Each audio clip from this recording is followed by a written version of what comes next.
Is Fanatec CSL really that good? Well, I bought the CSL DD 8Nm motor with the McLaren GT3 wheel, the Club Sport V2 shifter and CSL pedals. This comes with a load cell brake, which has been perfect. You can tune the brake force to whatever you want. On here, you can have it on 100%, which I believe is about 60 kilograms of brake force to get it all the way down. Or you can have it on about 5 or 10% if you're a weakling like me. There's the buttons, you can change them out. They come with a pack to change them. The wheel, we got 8Nm, direct drive, does the job. Honestly, I don't think I could handle any more than 8Nm. And obviously that's with a lot of damping as well. Let's move on to the shifter then. You can switch it from sequential and H pattern. This has been completely perfect. The pedals. Now, the pedals are an interesting story because with any sim rig, the thing you want to spend as much of your budget on as is humanly possible is the pedal. And the CSL pedals are good. They're really good. The brake, I've already said, is pretty good. It's got load cell, so it maps perfectly to the game. Also, we had an issue with the brakes, well not the brakes, sorry, the pedals themselves when building it. Because it's really strange. When we were opening the pedals, we realised it wasn't that they forgot to, they just didn't include 2 bolts, I think. That's all it was, 2 bolts. So we had to order some from Amazon or eBay. They're only another like £1, but it was just annoying because we had to wait another day. And it seems a bit pointless because for 86p, Fanatec could have easily chucked them in with the rest of it. That's a minor thing. Let's get into the video. Okay, so we're in Assetto Corsa and now I'm just going to jump into the Abarth 500. With regards to the wheels, there's a few different grades of sim wheel. At the top is direct drive, which is what we've got here, and the strength of a direct drive wheel is measured in Newton meters. My motor is 8Nm. I think the lowest you can get is about 4 or 5, and the highest you can get is close to around 40, which is absolutely mind-blowing. Then you have belt driven, which is something like the Logitech G29.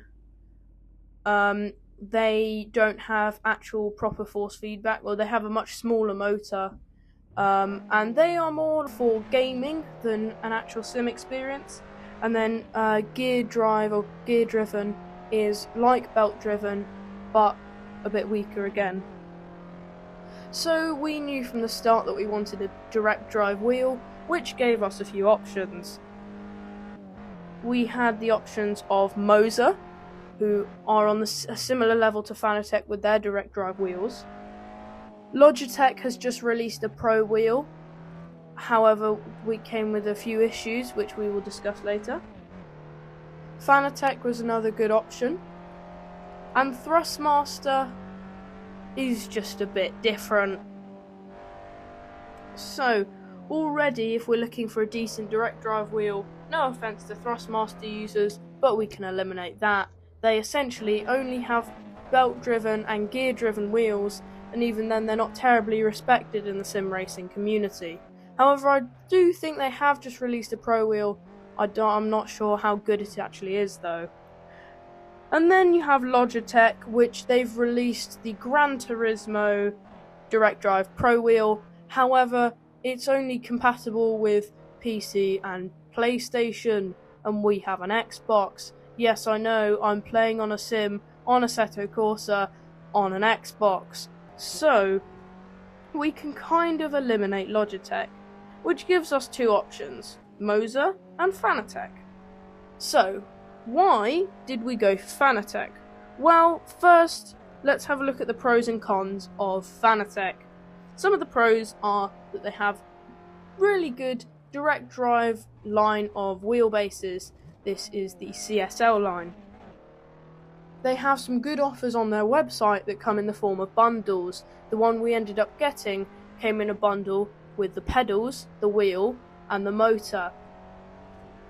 This significantly impacted the price because, as you know, sim racing is extremely expensive, but it brought that number down a bit.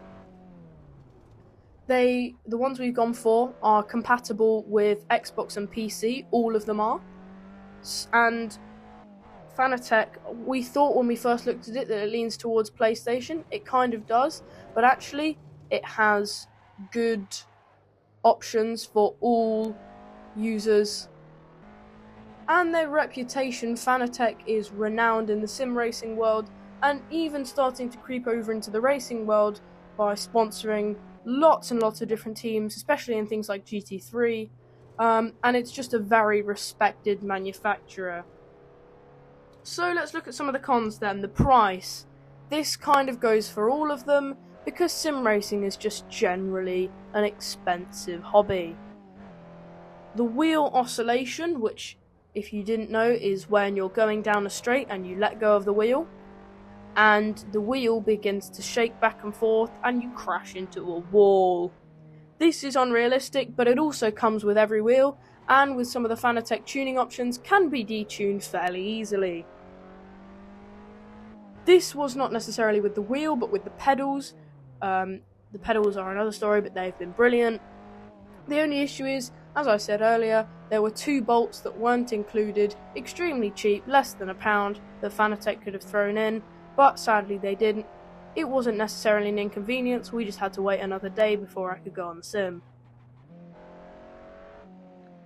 Now, the big con with Fanatec, and this is in their current state because they've had some issues over lockdown during COVID-19, and then they've kind of come back recently because they had an issue with a warehouse, but the build and delivery time of our objects were quite high. Essentially what what's happened at the moment is they're having some trouble with warehouses and they're not able to get products to customers as quickly as was possible before COVID. However, it's getting much better and hopefully they should see a decent return to form in the next year or so. The longest I've seen somebody wait for a product is 6 months, and they were the other side of the world to where Fanatec is based in Germany. Luckily we're in England, so we got it within about 2 weeks. And another small con is how long it takes to build. This took us quite a while to build. I think it took about 2.5 hours. However, that also includes assembling the seat, so the actual Fanatec stuff, bolting it on, was fairly fast, but it could have been a bit easier to assemble. Having said that, that comes with any decent quality products. So now we're going to go with Moza then, and it's fairly similar. There's only a few things that Fanatec does better, and that's only for our situation. So Moza also offers good direct drive and bundles, and it also has a pretty decent reputation. However, Fanatec has a slightly better one because Moza, while it's definitely not the new kid on the block anymore, it is much less experienced than Fanatec, and I've just spun out and hit a wall. That's a bit embarrassing. Okay, I'm just going to get back into gear. Right, anyway. So, yeah, their reputation is good, but not as good.